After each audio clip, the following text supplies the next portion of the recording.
بسم الله الرحمن الرحیم. ګرانو زده کوونکو، نن په نیو انټرکام 3 یعنی لیول 3 کتابو باندې خبرې کوو چې هغه نیو انټرکام 3 ده، یعنی نوی انګلیسي ته راتلل دي چې هغه لیول 3 دغه موږ د لیول 3 یعنی لیول 1 برایټ انګلیش او لیول 1 لیول 2 او لیول 3 برخې ته راغلي یو چې زیاتره زده کوونکو د لیول 3 په اړه غوښتنه کوله چې موږ ته لیول 3 شروع کړه. نو اوس برخه د لیول 3 د وخت د لیول 3 رسیدله ده، په هماغه موضوع خبرې کوو. نو نیو انټرکام لیول 3 فیل کوو او شروع کوو تر ټولو دمخه د لیول 3 کورنیو څخه. په دې کې د درې کورنۍ دي چې هماغه د لیول 3 په اړه د لیول 3 د کتابونه یا ارسي کوم سیستم چې ده او د نیو انټرکام لیول 3 یا 1 2 3 چې دا په دې کې د دو کورنیو برخه اخیستې ده. نوره کوم نفر چې پکې دي هغه سینګل دي، هغه کورنۍ نه لري، شته پکې خو همدغه کتابه کې کورنۍ نه دي ذکر شوي. نو هماغه کورنۍ اوس مونږ ښیو. نیو انټرکام او د فیفل د نیو انټرکام خلک چې کوم دي دا مونږ ته ښایي. د فیفل خلک د دا په اړه به بیا وروسته ګرامري نقطو کې خبرې کوو. تفصیل به داسې وي چې اول به مونږ دلته کتاب یو سره د معنی او د هغې نه وروسته به بیا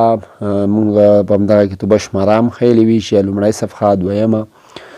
درېیمه صفحه، څلورمه صفحه او په همغه صفحه کې چې کوم ګرامر کېده په همدغه ویډیو کې به شرحه کېږي. همغه ویډیو کې چې کومه ویډیو کې مونږ هغه لایف یو همغه ویډیو کې به دا شرحه کېږي په همدغه پاڼه نه، په همدغه ویډیو کې به وي د ګرامري نقطې. لکه د فیفل په باره کې خبرې کوو، د فیفل د خلک د دا په اړه به خبرې کوو وروسته په ګرامري نقطو کې. فیفل خلک دي. خو لومړی د لوګن کورنۍ ده، د لوګن کورنۍ کې څوک موجود دي؟ باب، ټام، ادیلا، لیسا and سام لوګن. دا کولی شو موږ داسې ووایو: باب لوګن، ټام لوګن، ادیلا لوګن، لیسا لوګن and سام لوګن. او کولی شو که وروسته پسې د ان نه وروسته کوم سام لوګن ویلی شو، دا هم د دې د کورنۍ د غړو نمایندګي کوي. یعنی باب لوګن که یوازې موږ وایو چې باب او ټام، ادیلا، لیزا ان سام لوګن، دا په دې معنا کې د ټول لوګن دي. باب هم لوګن ده، ټام هم لوګن ده، ادیلا هم لوګن ده، لیزا هم لوګن ده ان سام هم لوګن ده. دا درې واړه څلور واړه کوم نفر چې پکې موجود دي پنځه د ټول لوګن کورنۍ څخه دي. بیا په دویم قدم کې د ینګس کورنۍ ده. د ینګس کورنۍ مونږ ښیو چې د ینګ کورنۍ کې څوک موجود دي؟ لیز، ټیډ، ایلینور، هابرډ، مایک and جوایس ینګ. په دې کورنۍ کې بیا دا نفر موجود دي چې موږ وښیل چې یو پکې لیز ده، دلته دا یو لیز د دواړه بېلو کورنیو والا دي. لیز چې ده دا د لوګن کورنیو څخه ده او لیز چې دا هم د ینګ کورنۍ څخه ده. او یعنې دواړه لیز هم ښځینه نوم ده او لیز هم ښځینه نوم ده. لیز نو دا دواړه چې دي دا ښځینه نومونه دي. نو لیز ینګ هم موږ ویلی شو، ټیډ ینګ هم موږ ویلی شو، ایلینور ینګ هم موږ ویلی شو، هاورډ ینګ هم موږ ویلی شو، مایک ینګ هم موږ ویلی شو او جوایس ینګ هم موږ ویلی شو. دا څومره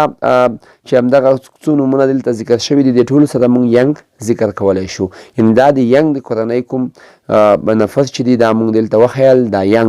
د ینګ د کورنۍ نفر چې کوم دي. نو مونږ کولی شو دا کې لیزا ینګ یا لیز یوازې ویلی شي خو دا د ینګ د کورنۍ څخه ده، او که لیزا ویلی شي دا بیا د لوګن د کورنۍ څخه ده.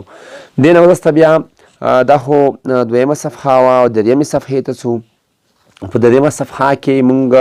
بیا نوا کورنۍ ته څو. د نوا کورنۍ کې انا، فبلو، میلانی ان کارلوس، ناوا. دا کې بیا څو نفر موجود دي؟ د کوم نفر چې دی دا بیا د نوا د کورنۍ څخه دي چې هغه مونږ کولی شو انا ناوا، فابلو ناوا، میلانی ناوا ان کارلوس ناوا. د ټولو سره مونږ کولی شو نوا کلمه یا د نوا د کورنۍ نوم څرګي کو، اضافه کو. ښه دې نه وروسته چې کوم نفر پکې موجود دي دې په دا کتوبه کې غونډه وخوستېدو برخه یې پکې وخوستېدو هغه بیا د کورنۍ غړي ورسره نشته خو یوازې هغه مجردون یوازې هغه سینګل پیپل پکې موجود دي یوازې سینګل دي لکه سکیلا منځکاله د سکیلا چې دو د منځکاله له کورنۍ څخه دو چې یوازې سکیلا په دې کې کور کړی ده ټشو ایرو د ټشو چې دا د ایټو کورنۍ څخه ده چې یوازې ټشو پکې برخه اخیستې دو او ورپسې بیا ګلوریا ریویریا دا ګلوریا ریویریا چې دو دا هم د ریویریا له کورنۍ څخه دو چې هغې هم پکې برخه اخیستې دو کریسټینا سیلوا دا هم د سیلوا د کورنۍ څخه دو چې کریسټینا نومیږي جینو لیونی نو دا د کورنۍ کوم نفر غړي اضافه‌ای نه لري دلته یوازې د یو نفر غړی دا دی او د کومې کورنۍ مو چې مخکې ذکر کړی مخکې مو ویلی دی د کورنۍ غړي څرګي دا پوره او خپل غړي ورسره او د هغې پکې برخه خوستېدو نو د هغې نه وروسته د کتوبه سیستم به انشاءالله داسې وي چې په دې کې به بیا ګرامري نکتې چې کومې وي هغه به دلته خیاله کېږي په سپین خوږزه باندې دا به بیا موږ دلته لیکو توستبیحیو خو دا خو د کورنۍ غړي وو دې په دا کتوبه کې څرګي کړي دي برخه یې خوستېدو په دا کتوبه کې کور کړی ده دا اول شروع وه په همدغه کتاب دوی ترتیب کړی ده یو نیم نفر به یوازې بل څوک به هم پکې وي خامخا یو څه نه څه برخه به پکې وخوستې وي خو اصلي منبع چې دي دا نفر دي د کوم چې موږ وښیل اوس دلته کومې کورنۍ موجودې وي او کوم چې دلته شته دي نو نن مو یوازې نومونه دویمه او دریمه صفحه ویلې په راتلونکي درس کې به بیا دغسې پسې څو موږ نظر درس ته کوو که چېرته درس کې ګرامري نکتې ګرامري خبرې ډېرې کوي نو په هغه وخت کې بیا موږ یوازې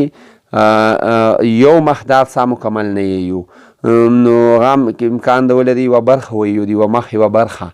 نو هغه نظر به کتوبه ته کوو ګرامري نکتو ته به کوو که ګرامري نکتې پکې ډېرې وي نو هغه امکان د ولري په صفحه به موږ ته ښیو دویمه دریمه اوله پنځمه لسمه هره صفحه چې وي هغه کله چې موږ یو هغې مطابق به ګرامر په هماغه ځای کې شرحه کوو بیا بلې ویډیو ته نه پرېږدو په هماغه ویډیو کې به هماغه ګرامر د هماغې مخ موجود وي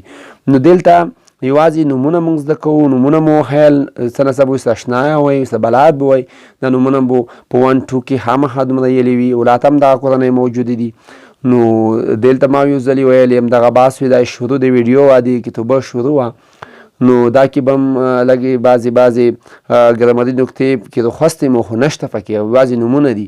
نو ګرامري نکتې مو رخواستې نو که دغسې به بیا ویډیو جوړوو هغه ګرامري نکتې به رخولو مسلسل به درس یو